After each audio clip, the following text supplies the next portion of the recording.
Ayun, so good evening guys. Ngayon po ay April 16, 2025 at Holy Wednesday. Ayun, so bakasyon muna sa Pilipinas, di ba? For tomorrow at saka sa Friday dahil sa Holy Week po natin. Ayun, so medyo nagkaroon ng konting sell-off yung market natin.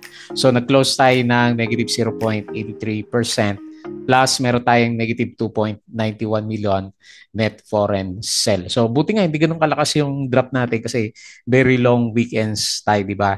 So, nag-close tayo ng 6,134.62 and nauntog yung index natin sa MA20. Ayan. So, expected naman yan kasi nga medyo mahaba nga po yung parating na bakasyon natin. Ayan. So, panoorin natin na lang yung galaw po ng ng US market. So, based sa galawan nila kagabi, parang sideways lang yung galaw niya, no? May konting drop. Pero ngayon, yung futures na pinapakita niya, so medyo nagda-drop si US market natin. So European stocks, nakita ko nag-drop na rin. And marami din nag-drop sa bandang Asian markets. Doon naman sa crypto, okay pa rin naman, 83K si Bitcoin natin pero mapula din. Nag-spike din siya up to 85, more than 85K si, si crypto natin. Okay? So yun po yung mapag-usapan with regards sa tariffs. Ano nangyari sa tariffs? China versus US pa rin. Meron, pero parang may mga concessions na gustong gawin na. So makakatulong yon for next week na trading na lang natin. Hopefully wala masyadong malakas na bagsakan. Siguro yung yung sa US is sina Nvidia kasi yung product niya is magkakaroon ng parang ibabawal ng US yung isang klase ng chip niya pang AI yata yon. Ayaw niyang ipa-ship sa China. So malulugi si Nvidia doon sa decision na yun. Kaya yung mga tech stocks mamaya mukhang matindi na naman yung kanilang laglagan po. Okay? So pag-usapan natin yung ating mga trending stocks. So nag-trending yung magkapatid. Itong si Merrimart at saka si Double Dragon natin, si parehas na Injapsea na stocks natin. So ang gagawin ni Double Dragon, bibili niya yung 35% na available sa public float yata nitong si Merrimart. So kaya nag-spike itong si Merrimart at saka si Double Dragon.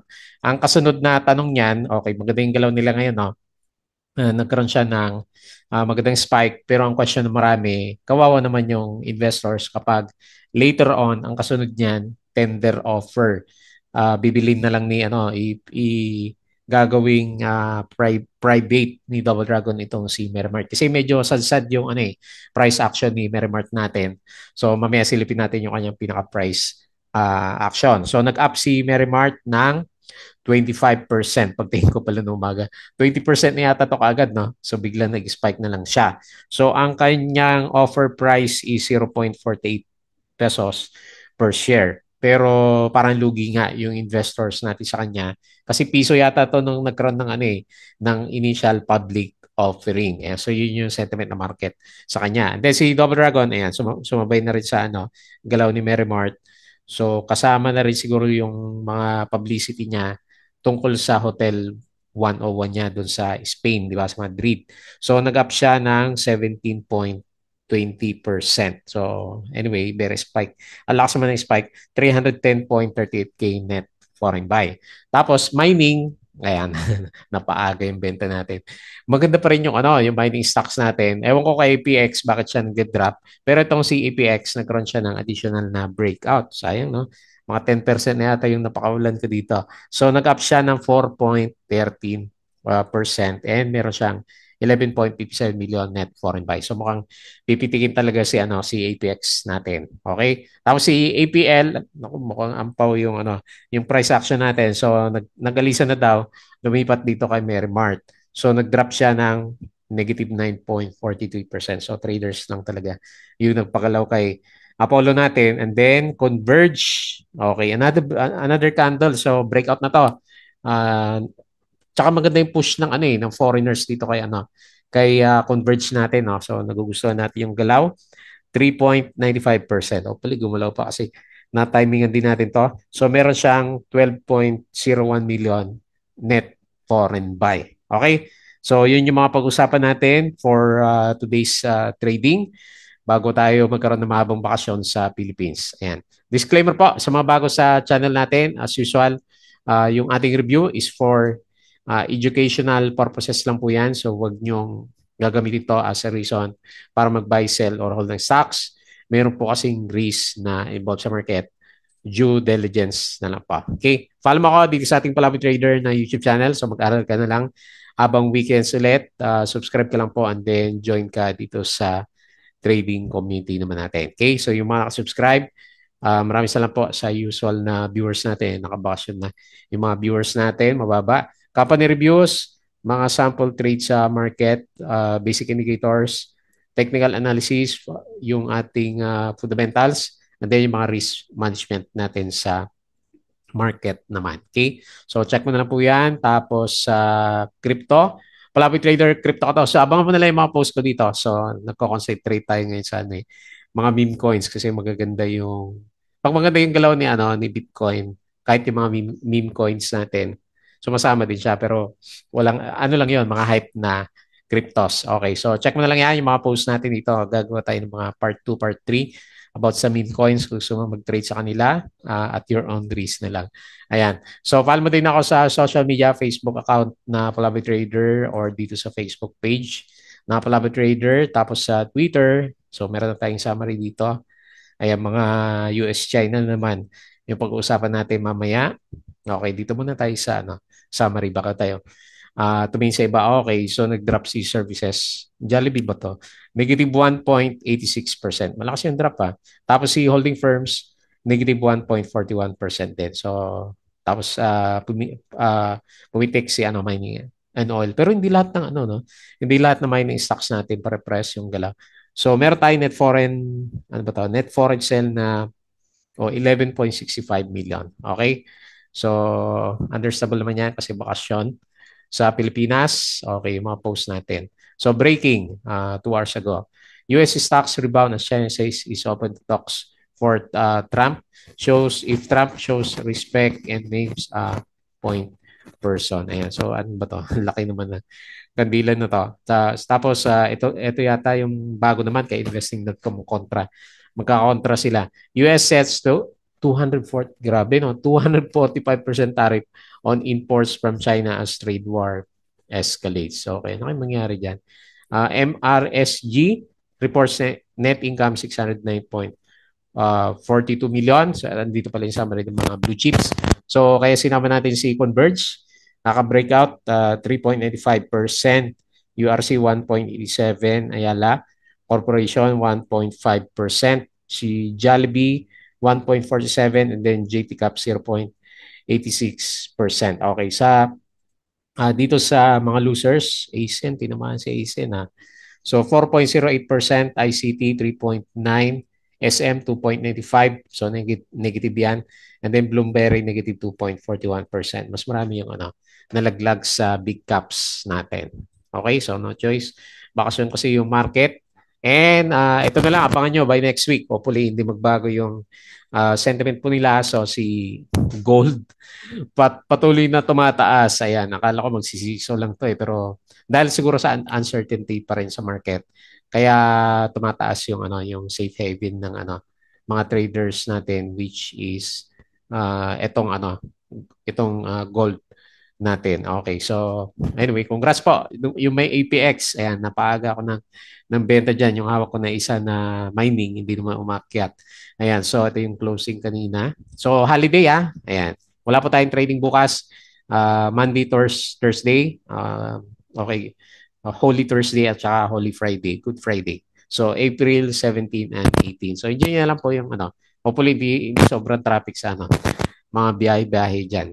Nung last na umuwi ako sa probinsya, grabe yung traffic kasi nataon sa Holy Week, Holy Thursday. So US stocks futures drop as Nvidia faces new export restriction. Ayan. So yung futures nila laglag. So kanina mas marami talaga yung yung nalalaglag sa market natin kumpara sa Verde. Share buyback pa rin. Walang sawang share buyback si Ali natin.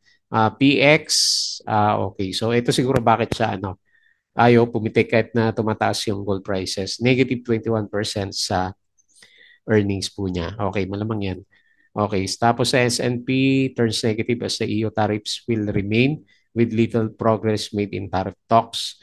SMPH offices unit expand in Cebu and Bacolod. Papalitan pangalan ni ni BLL yata natin. Property firm Golden si Golden MB Holdings is rebranding to Villar Land Holdings Corporation. Ayan, ayaw niya ng Golden na.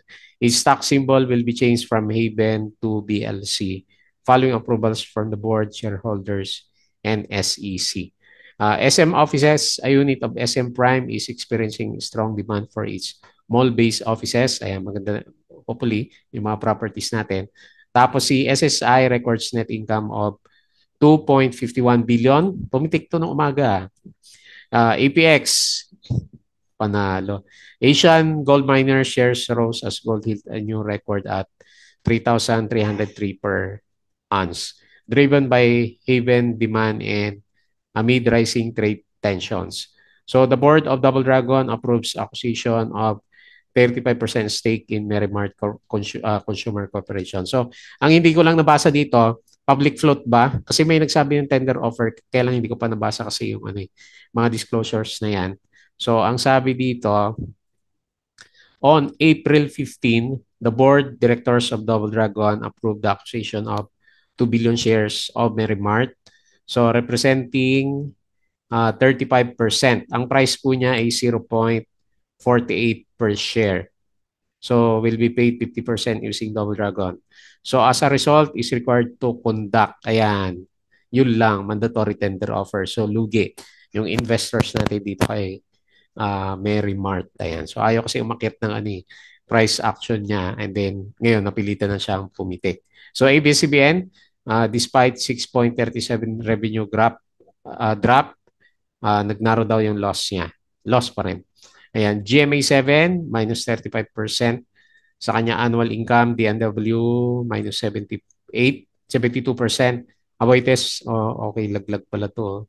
Minus 23%. Sibulan Master, plus 8% kumita siya. KPPI, so drop, no? 7.3 versus 1.4 million naman. So, tender offer pala tayo. Naku. Ayan. So, tapos yung price niya, baba, no? So, 8. Tapos yung price yata ngayon sa close, mas mataas sa 0.48. Ibig sabihin, magkocorrect siya, no? So, ngayon, ATI plus 2%. Cebu, okay daw yung passenger. ASN, despite na may good news, ayaw na umakyat. Hong Kong announces suspension of postal service for goods heading to the United States. Ayan, matindi yung labanan. Okay, SSI. DDMPR is trading at 68.5% discount. So, discount sa book value. AMD yan, panonorin natin mamaya. Sina NVIDIA. GMA posted, okay, down siya ng 35% sa income. PINMA guided the market that is 24 profitability would be significantly lower. Okay. So, pero hindi pa niya sinabi, no? Okay, sino pa? Meralco is exploring long-term projects.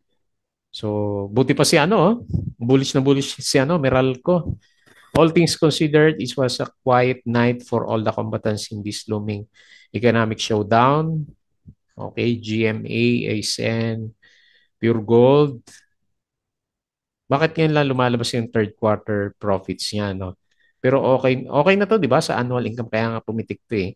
Okay, so baka late yan.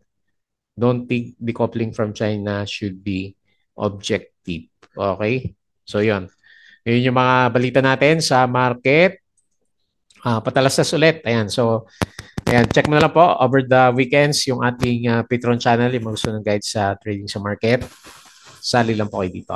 Okay. So, punta tayo dito sa chart ng market natin. Okay. So, base dito, 6.8, 6.3 pa rin, 5.8. Ngayon na lang muna, no? Habang nag-aantay tayo na matapos yung bakasyon natin. Ayan. So, sideways, okay na yan. Kaysa drop yung yung market natin. Pero yung RSI niya, bumalik sa below 50. So, nag-bearish ulit yung itsura niya. Ayan. So, negative 0.83% and negative 10.91 million. Okay. So, nakita natin yung mga blue chips. So, winner, Merrimart, tignan mo, 0.6. Kung tender offer natin is 0.48, ibig sabihin, pwede mag-drop pa tong si Merrimart. Ayan, tignan na lang natin sa next week. Double Dragon, 17% up. O, babawi ulit si ano. Double Dragon. Sino pa? Haven. Ayan o. Nag-drop siya o, tapos bumalik. 6.82%. SSI, nag-up. 5.34%. Meron siyang dips o. 5%. Okay na rin yan. Malaki na rin. Tapos, si Preet, 5%. Hanap lang ako may volume ha. SPNEC. Uy, pa-breakout yung alaga natin na isa. Oh. Hindi ko to napansin kanina. Ha? Okay pa lang galaw niya. APX, ayan, panalo. Nakakaingit naman. Saan ba ako nag-cut? Dito, no? 5.69. Laki din ng naiwan ko. Converge, 3.95. Ito, tignan natin kung matuloy ito. Maganda yung ano. Chart, 3.95%. Si CPG, tataw din CPG, no? Diretso, oh. Ano ba earnings niya? Okay, maganda. 3.39%. Congrats po. IMI, lumalaban siya, no? Although yung earnings niya, pangit siya, lugi nga siya, o 4 billion yung loss niya. Oh. Pero sabi kasi 50% na mas mababa yung loss niya kumpara last year. Kaya loss pa rin naman kasi. So 1.41, 3.14% and si Web 2.76%. Ayan, andap-andap si ano, si PhilWeb natin. Next, losers pala, pinakamalaki pala to si Apollo, negative 9.43%. So lumipat na daw sa Merrimart yung mga traders, si ano, palalim pa rin si ano, Wilcon minus 4.52%, ICT minus 3.9, ASN minus 4, downtrend na downtrend yung mga stocks natin, no? Baita minus 3.23, All HC minus 2.78. Okay naman na yung earnings ni ano, All HC ayaw pa rin. Blueberry, ayan, nag-ukay na naman. Minus 2.41%. And lastly, si Meg, binawi din yung gain niya, minus 2.2%. Okay? So, silip tayo dito sa global market. Ano nangyari dito? So, based sa futures, mukhang mapula mamaya yung US nga. Gawa yan ni na, ano, AMD, Nvidia, yung mga AI stocks. So, S&P futures, minus 0.77. Dow futures, minus 0.21. Nasdaq, minus 1.42. Ayan. So, yari si Nasdaq mamaya. Tapos sa European stocks, ayan, drop din sila. Dito sa Asia, mix. Pero mas marami nag-drop. Okay, mahina. Global market mahina. Hindi lang sa ano, Philippines. Okay, so dito naman sa crypto, nag-stabilize na si Bitcoin 85 kasi ito kapon. So 84K, Ethereum, laglag ulit, minus 1.5K, XRP, DOS, BNB 579, si Sol nag-drop pa, minus 4.83%, Dutch minus 4, the rest drop ng 4 or 5%, Shiba minus 2.18%. Okay? So laglag yung ating cryptos na iba. Yung major cryptos, medyo okay siya. Pero yung iba is laglagan. So punta tayo dito sa trending stocks. Okay, so unahin natin si Mary Mart. Merry Christmas sa mga merong Mary Mart. Kaya lang 0.48, di ba? So ang baba naman ng ano ng tender offer sa kanya. Ayun, no, halos dito sa ano eh. Halos dito sa breakout level pala yung ano 0.48 kanina. Pero pinush pa rin ng mga traders no. Kailang hindi ko napansin kung kailan yung tender offer dates niya. Pero ang problema kasi dito, kung ang tender offer mo mas mababa dito sa current price mo, dito lang siya bibilin ni ano ni Double Dragon eh. So in-expect ko dito lang yung ano yung fair value niya as of now, di ba? So kailan kasi kung titignan natin yung history ni ano Mary Mart, gawin natin monthly to para makita natin yung pinaka history niya. Yung current price niya masyadong mababa dun sa IPO price natin last time, no? O 3 piso ba? 1 point, yung opening niya is 1.5. So, 67% lower siya. 50% lower dun sa IPO price. Which is kung yung nag-invest sa kanya, bumili, and then hawak pa rin siya hanggang sa ngayon. So, lugi-lugi naman siya. Kasi yung 1.5, ibebenta niya ng 0.48. Ayan. So, ewan ko lang kung ano magiging in the future, kung anong gagawin ni Double Dragon, possible ba na itaas pa niya yung kanyang pinaka-tender offer price. So, hindi ako maglalagay sa kanya ng technical analysis. So, nag-trending kasi kaya nilagay natin dito. So, nag-up siya ng 25%, 0.6.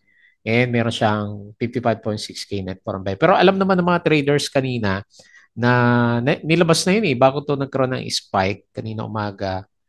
Tingnan natin yung yung opening niya. And also sa opening ba to? 10:30 ayan. So nung nagkaroon siya ng disclosure, bigla siya nag-spike. So alam ko kasama sa disclosure yung price na 0.48 eh. So ganyan lang yung intindi ko.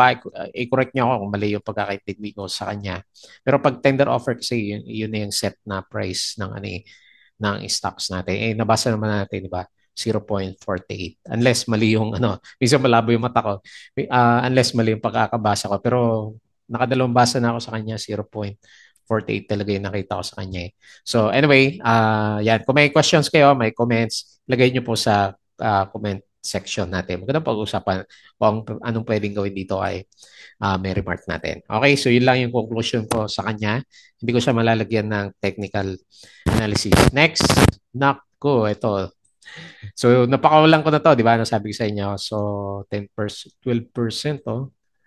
12% ng Ayan, laki pa naman nilagay ko dito nung huli. Okay. Anyway, panalo naman tayo ng 25% last time. So, okay na rin kahit pa paano. Ayan. Congrats po yung yung meron sa inyo, yung mga golden hands. Mukhang meron pa kasi based doon sa pinapakita ni gold prices, maliban na lang kung may pullback si gold, di ba? Pwede magbago yung analysis natin. Pero, saan ba ako last time? Dito yata ako nagkaroon ng measurement sa kanya. Tama ba? Pag binaba ko to, tataas pa siya. Okay. So, ito na lang na. Kasi ito parang pinaka-support niya last time. Okay. So, di ba? So, ang laki pa yung pinapakita niya. Tingnan natin sa kabila. 6.3. All-time high na ba to? All-time high pala to si hindi. Si Apex natin, meron siyang peak dito. Congrats sa'yo, no? Na breakout pa niya yung So, siguro pwedeng support yan. Si dyan siya nag-peak lang. Oh, all-time high tayo. Oh, meron pa dito. Okay, so yung next natin is, tignan nga natin kung tama to sa doon sa weight natin sa Fibonacci. Parang mas mataas ng konti yung 6.7. Sakto lang oh. O, di ba? Sakto sa extended Fibonacci level natin. Okay. So, hopefully, umabot pa siya sa level natin yan. Parabolic na yung yung price. Hindi na kaya ng trend chart. So, based dito sa galaw niya, so very, very bullish siya. So, above ng RSI 70 level. So, alam mo na ha, yung pinaka-reason natin is yung global prices po is mataas po siya. So, 4.13%, congrats. May tulak siya, 11.57 million. Ayan, nakatingin na lang ako kay APX po. Okay, congrats. Next, dito. Okay, mga kadito natics. So, flag formation nga siya, unti-unti umakyat. So, kaya lang siya, no? Talagang pinipigilan ng MA 100 na mag-breakout. Pero good sign, di ba? So, meron siyang reversal. May balita kaya to? Nag-accumulate siya, oh. May volume accumulation si dito natin. Tignan natin kung may balita to by next week. Ayan. So, bullish na rin yung MACD at saka yung RSI level niya. So, 2.65%, nag-close 1.55, 222K net foreign sell. Next, sino ba yung next natin? Double Dragon na lang. Okay, Double Dragon. So, pares ba? 10:30 yung announcement eh. Okay, ito 10:30. Okay, tama. Umakit na rin siya after na. So, sumabay dun sa announcement. Most likely, ayan. Tapos meron siyang Okay, tingnan natin kung mabuhay siya. Yung mga listing sa New York Stock Exchange ba? Yung nababasa ko sa kanya. Pero madalas na balita sa kanya is yung Hotel 101 sa Spain. So, tingnan natin kung makabalik siya dito sa trading range natin. Ayan. May breakdown pala siya last time. Ito pala yung pinaka-trading range natin sa kanya. Okay, so potential 10.7 habang panalong-panalo siya pag nabili niya si Merrimart ng 0.48. Talo yung mga investors. So 17.2 Yung book value niya, sobrang baba yata yung nilagay niya eh. 17.2% si Double Dragon. So, alam mo yung catalyst yung kay Mermart. 310.38K net foreign buy. Okay, next. Lastly, si Converge. So, Converge sa blue chips, no? Converge, Manila Water, yung mga umakyat. Si Manila Water, ano ba? Ayan, nag-Dow G. Pero maganda pa rin naman yung galaw niya. Ayan. So, sa mga heavy gut natin na ano na stocks, okay. So, isa sa mga namamayag pa. Isa sa maganda yung trend, si Converge natin. So, breakout. Congrats. O, sinasagad pa rin yan. O, konti pa. Pero dito sa price action niya, breakout na siya. Breakout siya dito. So, ang may drawing ko lang sa kanya is ascending triangle. Ayan.